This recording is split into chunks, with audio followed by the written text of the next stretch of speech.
नमस्कार, बहुत स्वागत है आपका। आप देख रहे हैं हमारी खास पेशकश। मैं हूं आपके साथ शिल्पा तोमर। आज हम बात करेंगे रोड टू ड्रैगन की, यानी कि वो रास्ता जिसके नाम से चाइना भी घबराता है।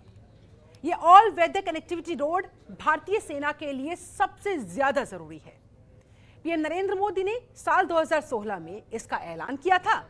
पहले इस प्रोजेक्ट का नाम ऑल वेदर रोड प्रोजेक्ट था, लेकिन बाद में इस प्रोजेक्ट का नाम बदलकर चारधाम प्रोजेक्ट कर दिया गया। इसके तहत केदारनाथ, बद्रीनाथ, गंगोत्री और यमुनोत्री जैसे उत्तराखंड के 4 धाम, इन्हें आपस में हाईवे के जरिए जोड़ने की योजना है। लेकिन अब ये क्यों चर्चा में है, ये भी आपको बता देते हैं। दरअसल इस प्रोजेक्ट को हिमाचल की सेहत के लिए हानिकारक माना जा रहा है। पर्यावरणविदों ने इस प्रोजेक्ट के निर्माण पर नाराजगी जाहिर की है। इसके तहत सुप्रीम कोर्ट में सुनवाई भी हुई। चारधाम यात्रा से जुड़ी 3 सड़कों की चौड़ाई बढ़ाने को लेकर सुप्रीम कोर्ट ने देश की सुरक्षा के लिहाज से महत्वपूर्ण माना, अहम माना। प्रोजेक्ट के खिलाफ एक एनजीओ की याचिका पर सुनवाई करते हुए कोर्ट की तरफ से कहा गया कि देश की सुरक्षा पहली प्राथमिकता है। हाल ही के दिनों में सीमा पर हुई घटनाओं को देखते हुए इसकी अनदेखी बिल्कुल नहीं की जा सकती। कोर्ट का कहना है कि हम ये नहीं चाहते कि भारतीय सैनिक 1962 के हालात में हो, उस तरह से सोते रह जाए। लेकिन रक्षा और पर्यावरण दोनों ही जरूरी है। दोनों की जरूरतें संतुलित होना भी जरूरी है। केंद्र सरकार ने सुनवाई के दौरान सीलबंद लिफाफे में जवाब भी दिया है। सुनवाई के दौरान सरकार ने अपने जवाब में कहा कि हम 1962 की तरह सोते हुए नहीं रह सकते। ये मुद्दा चारधाम तीर्थयात्रियों से ज्यादा सेना की जरूरतों का है। चाइना ने उस पार बुनियादी ढांचे को तैयार कर लिया है और 1962 जैसी जंग को टालने के लिए सेना को भी चौड़ी और बेहतर सड़कों की आवश्यकता है, जिस पर सुप्रीम कोर्ट ने सहमति भी जताई। ऐसे में यह जानना सबसे अहम है कि आखिर ये कितना महत्वपूर्ण है, ये प्रोजेक्ट कितना जरूरी है। हमारे साथ मौजूद रहेंगे रक्षा विशेषज्ञ retired major general A K. Chaturvedi ji, जो देंगे हमारे तमाम सवालों का जवाब।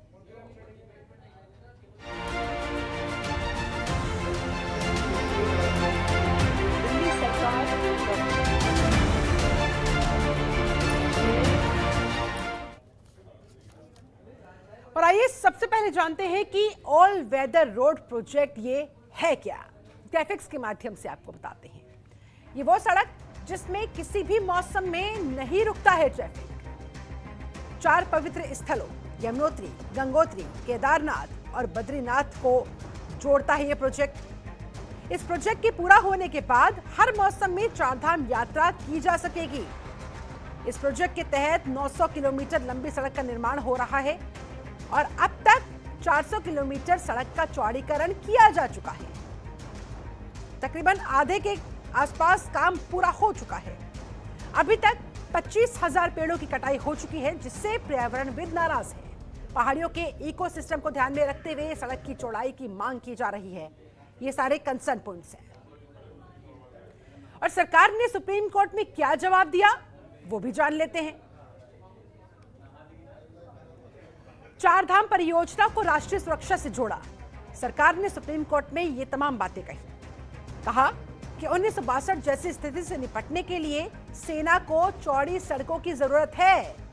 चाइना ने उस पार बुनियादी ढांचे को तैयार कर लिया है। इस लिहाज से हमें भी तैयार रहना होगा। 1962 की तरह हम सोए नहीं रह सकते। इस पर कोर्ट ने भी सरकार की बात को माना है, अपनी सहमति दी है। और इस सुनवाई के दौरान सुप्रीम कोर्ट ने क्या कुछ कहा, वो भी जानिए, वो भी देखिए। सुप्रीम कोर्ट ने कहा सेना को फिर 1962 जैसे हालात ना झेलने पड़े। पर्यावरण के साथ देश की सुरक्षा भी उतनी ही जरूरी है। सीमा पर हुई घटनाओं को देखते हुए इसकी अनदेखी बिल्कुल नहीं की जा सकती। कोर्ट ने कहा कि हम नहीं चाहते कि भारतीय सैनिक 1962 जैसे हालात में हो। वैसी कुछ परिस्थितियां हमारे देश के सामने हो, देश के सैनिकों के सामने। रक्षा और पर्यावरण दोनों की जरूरतें संतुलित होनी चाहिए, इसकी आवश्यकता है। और आज इस मुद्दे पर चर्चा करने के लिए हमारे साथ 2 खास मेहमान इस समय जुड़ चुके हैं। उनका मैं तारुफ आपसे करवा देती हूँ। हमारे साथ रक्षा विशेषज्ञ retired major general A K. Chaturvedi ji जुड़ चुके हैं। बहुत बहुत स्वागत करती हूँ सर आपका। इसके अलावा के सिद्धार्थ हमारे साथ पर्यावरणविद भी मौजूद है, आपका भी बहुत स्वागत है। सबसे पहले ए.के. चतुर्वेदी जी, चर्चा की शुरुआत आपके साथ करना चाहूंगी। ये ऑल वेदर रोड प्रोजेक्ट ये चारधाम प्रोजेक्ट कितना महत्वपूर्ण है देश की सुरक्षा की दृष्टि से, उस लिहाज से जरा बताएं। ऐसा है कि जो पिछले साल से एक या बल्कि 2017 से जो एक एग्रेसिव चाइना सामने आने लगा है। हाँ। और पिछले साल आपको याद होगा कि ईस्टर्न लद्दाख में काफी जो गलवान का इंसिडेंट हुआ, और आप समझ लीजिए कि अगर गलवान इंसिडेंट के खिलाफ हम कुछ कर सके, क्योंकि वहाँ इंफ्रास्ट्रक्चर जो famous DSDVO road, दारबुक Shyok Daulat Beg Oldi road तैयार हो सकी थी, या दौलत बेग ओल्डी का एयरफील्ड वहां पे अवेलेबल था, जिसकी वजह से हमको काफी मदद मिली थी। आगे मुझे, जैसा कि आप जानते हैं कि चाइना को मालूम है कि लद्दाख में इतना आसान नहीं होगा उसके लिए आ पाना, तो उसने पिछले आपको कुछ दिन पहले उसने कोशिश की थी, वाराहोती जो कि माना से आगे का इलाका है, उससे घुसने की कोशिश की थी। इसी तरह उसने ईस्ट में भी कोशिश की थी, जो अपना अरुणाचल प्रदेश है जी। तो इसलिए पहले तो ये हम लोगों को जान लेना जरूरी है कि ये खतरा है। दूसरा, अगर आप सोचिए कि इस इलाके में जहां की आप बात कर रहे हो, यहां से इसका इम्प्लीकेशन क्या होगा। आपकी आज की तारीख में लिपुलेख रोड के बाद जो नेपाल का रवैया रहा, तो आज आप नेपाल को ग्रांटेड नहीं ले सकते हो। और अगर इस इलाके में आया तो सीधे सबसे पहले आपका कौन सा इलाका अंडर थ्रेट होगा? आपके दो बड़े मंदिर केदारनाथ और बद्रीनाथ धाम जो है वो अफेक्टेड होंगे। उसके बाद बरेली, और बरेली का मतलब आप दिल्ली पहुंच रहे हो। तो ये इलाका बहुत ही सेंसिटिव, बहुत ही इंपॉर्टेंट है और इसकी सुरक्षा बहुत आवश्यक है ना। एक आपने जो दूसरा प्रश्न पूछा, आप जानना चाहोगे, जो मैं बताना चाहूंगा इसमें, कि ये जो रोड आप बनाते हो, तो ये एक रोड जो होती है, अगर आप देखिए कम से कम भी उसकी चौड़ाई चाहिए, तो उसमें रोड के दोनों तरफ जो बम्प्स होते हैं वो करीब 1.5 मीटर्स के होते हैं। इसका मतलब वो 3 मीटर अपने आप हो गया। उसके आगे 1 मीटर का एक ओपन स्पेस, अर्दन स्पेस छोड़ा जाता है, कि जिससे कि उसको रोड को सपोर्ट मिलता रहे जी। तो वो मिला करके 5 मीटर हो गया। कैरेज वे आपको मिनिमम भी चाहिए, तो सिंगल लेन के लिए भी आपको करीब 3 मीटर चाहिए। तो ये सबको अगर आप एक साथ जोड़ोगे तो ये करीब 10 मीटर की चौड़ाई बनती है। इसीलिए 2018 का जो सर्कुलर था उसको मॉडिफाई किया गया। पिछले साल भी जो हाई पावर कमेटी थी उसमें भी डिवाइडेड था और मेजॉरिटी इस फेवर में था कि 10 मीटर विड्थ होनी चाहिए। मुझे लगता है कि एनवायरनमेंट की इश्यूज इंपॉर्टेंट हैं, इसमें कोई शक नहीं है। मैं खुद इसके बारे में, क्योंकि मैं इस इलाके में रहा हूं, मैं अच्छी तरह जानता हूं कि पेड़ हमको लगाने चाहिए और वो रूल्स हैं उसके बारे में। तो ये जो है ना, कॉम्पनसेटरी एफॉरेस्टेशन के ध्यान को रखते हुए रोड विड्थ पूरी दी जानी चाहिए। उसके बाद पेड़ आप लगाओ जिससे कि कंसोलिडेशन हो, जिससे कि कैचमेंट एरिया में ज्यादा हो, जिससे कि पानी जो है, क्योंकि अब ग्लोबल वार्मिंग से ये फर्क तो पड़ने वाला है। तो इन सब को ध्यान रखते हुए मेरी रिकमेंडेशन ये है कि 10 मीटर विड्थ आपको चाहिए ही चाहिए। लेकिन ये है कि कॉम्पनसेटरी फॉरेस्टेशन बहुत स्ट्रांगली किया जाना चाहिए। किया जाना चाहिए, इसकी आवश्यकता आप बता रहे हैं। सिद्धार्थ जी, आप एक पर्यावरणविद हैं, बेहतरीन तरीके से बता पाएंगे कि इस प्रोजेक्ट की वजह से पर्यावरण को किस हद तक नुकसान पहुंच रहा है, लेकिन वो भी हमें झेलना है क्योंकि देश की सुरक्षा सर्वोपरि है। ये बात सरकार ने भी कही, ये बात कोर्ट ने भी मानी, अपनी सहमति जताई। ऐसे में क्या कुछ रास्ता अपनाया जाना चाहिए ताकि देश की सुरक्षा भी हो सके, ये प्रोजेक्ट भी पूरा किया जा सके और पर्यावरण को भी नुकसान न पहुंचने पाए? शिल्पा जी, हम चतुर्वेदी साहब के बातों के साथ में पूरी तरह से सहमत हैं जी। कि देश की सुरक्षा सबसे पहली सुरक्षा वही है, पर्यावरण उसके बाद आता है। आपके पास एक दुश्मन है जो आपको हमेशा मारने पीटने की कोशिश कर रहा है। पर्यावरण आपके साथ में ऐसा व्यवहार नहीं करेगा जो आपका दुश्मन आपके साथ कर रहा है। ये पहली बात आती है। हाँ, लेकिन इसके साथ में जो देश की पर्यावरणीय सुरक्षा है, पर्यावरणीय सुरक्षा महत्वपूर्ण आप कर सकते हैं। कैसे कर सकते हैं? एक तो पेड़ को लगाकर, अगर आपने 1 लाख पेड़ काटे हैं तो 1 लाख पेड़ को आप लगाने की भी कोशिश कर सकते हैं, नंबर 1। दूसरा, हमारे पास में बहुत सारी इंजीनियरिंग टेक्नोलॉजीज आ गए, जैसे ग्राउटिंग हुआ, जैसे कि बॉम्ब का कॉम्बिनेशन हो गया, डिश का कॉम्बिनेशन हो गया उस जगह पर, जैसे कि डाइक का फॉर्मेशन हो गया। मतलब कि आप भूस्खलन को बहुत हद तक रोकने की कोशिश भी कर सकते हैं। हाँ। ऐसे भूस्खलन अपने पूरे उन्माद में हो तो कुछ भी नहीं रोक सकता, कुछ भी नहीं रोक सकता है। अच्छा, तीसरी बात चली आती है कि इस स्थान पर ये जो सड़कें हैं, इन सड़कों के साथ में आप कॉम्पेंसेटरी और भी डिजाइन मॉडिफिकेशन ला सकते हैं हाईवे के ऊपर में, जिससे स्लोप का स्टेबलाइज स्थिर कर सके ढालों को, और ढालों को स्थिर करने के लिए आप वहां पे जालियां लगा सकते हैं। ठीक, ये 3 काम हो सकते हैं। चौथा काम जो हो सकता है इस पूरे पहलू पर, वो हो सकता है कि यहाँ के लोगों को एजुकेट करने का, जिसके सहारे जो लोग जाते हैं पहाड़ी भागों में वो अच्छा खासा डैमेज करने का काम करते हैं। तो जो लोग भी पहाड़ी भागों में जाते हैं, इंटरनेट के युग में आप उनके लिए एडवाइजरी जारी कर सकते हैं कि आपको क्या क्या काम करना है, क्या क्या चीजें नहीं करनी है उस स्थान पर। यह काम किया सकता है।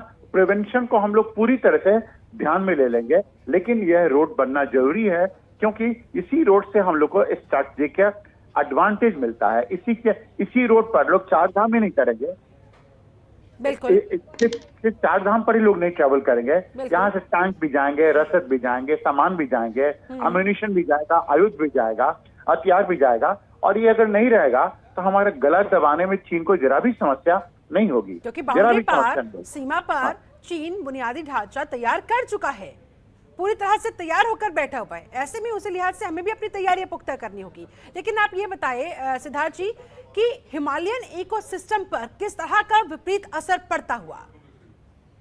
विपरीत असर इससे ही नहीं पड़ता है।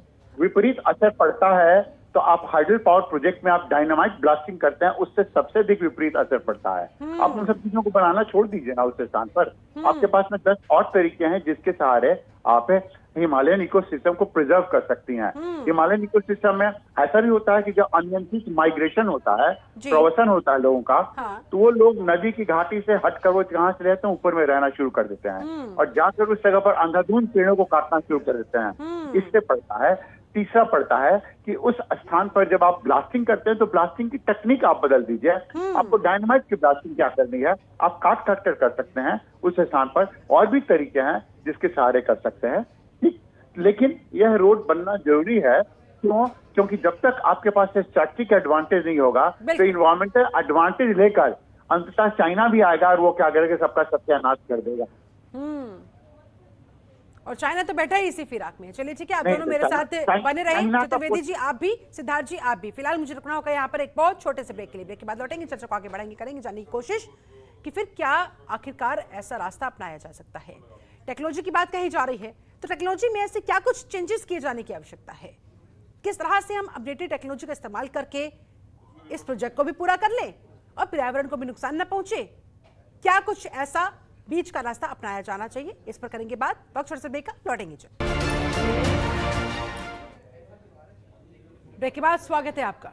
चर्चा हो रही है रोड टू ड्रैगन, यानी कि ऑल वेदर रोड पर, जिसे अब हम चारधाम प्रोजेक्ट के नाम से भी जानते हैं।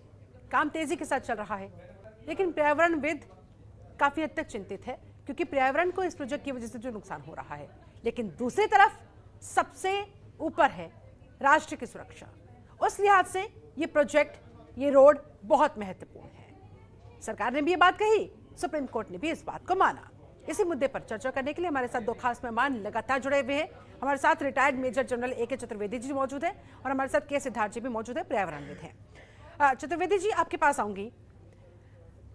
रोड तो बन रही है, लेकिन कहीं ना कहीं ये रोड, ये प्रोजेक्ट एक संदेश भी चाइना को, क्या कहेंगे आप? किस तरह का संदेश ये रोड पहुंचाती है, ये प्रोजेक्ट पहुंचाता है?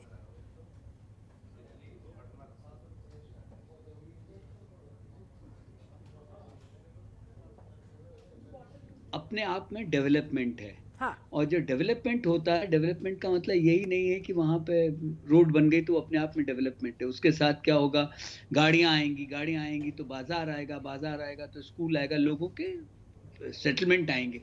जैसे जैसे पॉपुलेशन ग्रोथ होती जाएगी, डिफेंस का पोटेंशियल उतना बढ़ता जाता है। तो पहली चीज तो हम चाइना को एक मैसेज देना चाहते हैं कि हम डर नहीं रहे। पहले हमारी जो पॉलिसी थी कि हम सड़क नहीं बनाएंगे क्योंकि चाइना आ जाएगा। हाँ। अब हम उससे कह रहे हैं कि अगर तुम आ सकते हो तो हम भी तो जा सकते हैं। बिल्कुल। तो एक तो पहला मैसेज उसको ये चला गया कि भैया डरो वरो, हम डरते वरते नहीं है। आपने देखा होगा नॉट ओनली रोड, हम वहां से अगर आप देखिए रुद्रप्रयाग तक रेलवे लाइन भी जा रही है और ये आगे भी बढ़ेगी। नंबर एक चीज ये। दूसरा, इसमें जो सिद्धार्थ जी ने एक बहुत अच्छी बात करी थी कि जो लोगों के अवेयरनेस, एक मैं उत्तराखंड में मैं बहुत रहा हूँ, ये मेरी कर्म भूमि है, तो इसलिए मैं इसके बारे में थोड़ा ज्यादा जानता हूँ। आप वहां पे जो लैंडस्लाइड्स आते हैं, कारण क्या होता है कि जब पहाड़ों के अंदर जब भी कोई रहता है तो वो कोशिश करता है पानी के जितना नजदीक जा सके।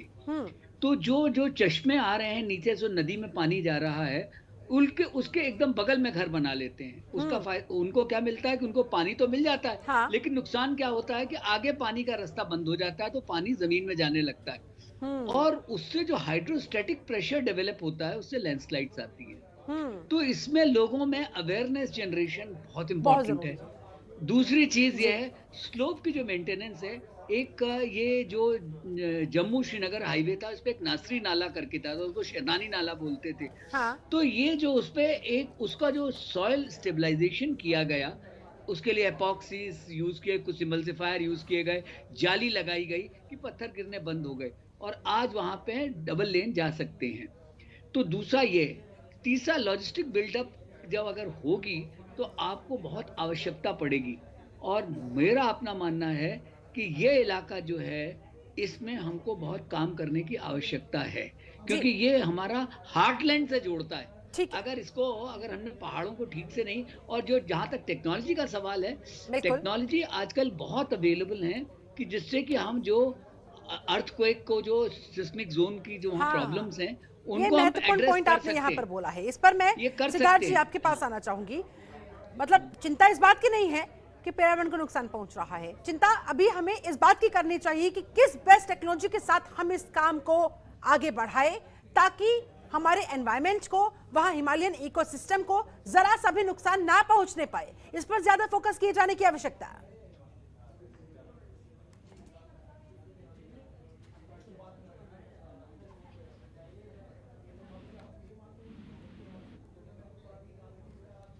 सिद्धार्थ जी, मेरी आवाज आप तक पहुंच रही है? लगता है संपर्क हमारा कट गया है। वापस से चतुर्वेदी जी आप ही के पास आना चाहूंगी। क्या कहेंगे सर, जाते जाते आप क्या कुछ किए जाने की आवश्यकता, किन किन चीजों का खास ख्याल हमें रखना होगा ताकि राष्ट्रीय सुरक्षा भी हो सके और पर्यावरण को भी नुकसान पहुंचने से बचाया जा सके? देखिए, सबसे पहली चीज तो इसके बारे में कोई इफ बट हाउएवर नहीं होना चाहिए कि रोड बननी है। रोड बननी है तो बननी है। इसके साथ हमको कोशिश करनी पड़ेगी टेक्नोलॉजी का यूज करके कि किस तरह से सबसे पहाड़ों में मुश्किल क्या होती है कि पानी जो होता है वो आता है अपने साथ, वो डिवास्टेशन लाता है। तो दोनों तरफ हमको ड्रेन की जरूरत पड़ेगी जिससे कि पानी का निकास हो सके। नंबर 2। नंबर 3, वहां की जो पॉपुलेशन ग्रोथ है वो कंट्रोल्ड और प्लान्ड होनी चाहिए कि कहाँ आपके लोगों के आके रहना है, कहाँ नहीं रहना है। उसके बारे में बहुत, जो आपको याद होगा कुछ साल पहले जो उत्तराखंड में बाढ़ आई, तो फोटो आपने देखी होगी, ऋषिकेश में पूरी किनारे से मकान नीचे गिर रहे हैं पानी में, क्योंकि उन्होंने जो जमीन के कटाव का ध्यान नहीं रखा था। कुल मिलाकर इस प्रोजेक्ट पर हो हल्ला मचाने की बजाय इन तमाम कंसर्न फैक्टर्स पर हमें काम करना होगा और इस पर हमें ज्यादा ध्यान देने की जरूरत है। ठीक है, बहुत बहुत शुक्रिया आपका A.K. चतुर्वेदी जी, हमारे साथ इस चर्चा में जुड़ने के लिए, इन तमाम सवालों के जवाब देने के लिए बहुत बहुत शुक्रिया। सिद्धार्थ जी, आपका भी हमारे साथ इस चर्चा में शामिल होने के लिए। तो कुल मिलाकर ये Chardham project, all weather project, ये सिर्फ एक प्रोजेक्ट नहीं, ये सिर्फ एक रोड नहीं, बल्कि चाइना को एक बड़ा संदेश है कि आंख दिखाने की हिमाकत भी मत करना, आंख दिखाने की हिमाकत भी मत करना, वरना घर में घुस कर मारेगी। और इस तरह से हिंदुस्तान अपने आप को तैयार करता हुआ और ये बड़ा और कड़ा संदेश चाइना तक पहुंचाता हुआ, ड्रैगन तक पहुंचाता हुआ। चलिए, मेरे साथ इस खास चर्चा में जुड़ने के लिए आप सभी का बहुत बहुत शुक्रिया। आप बने रहे जनतंत्र टीवी के साथ। नमस्कार। खबरों के निष्पक्ष विश्लेषण के लिए सब्सक्राइब करें Jantantra TV and press the bell icon. Never miss any update.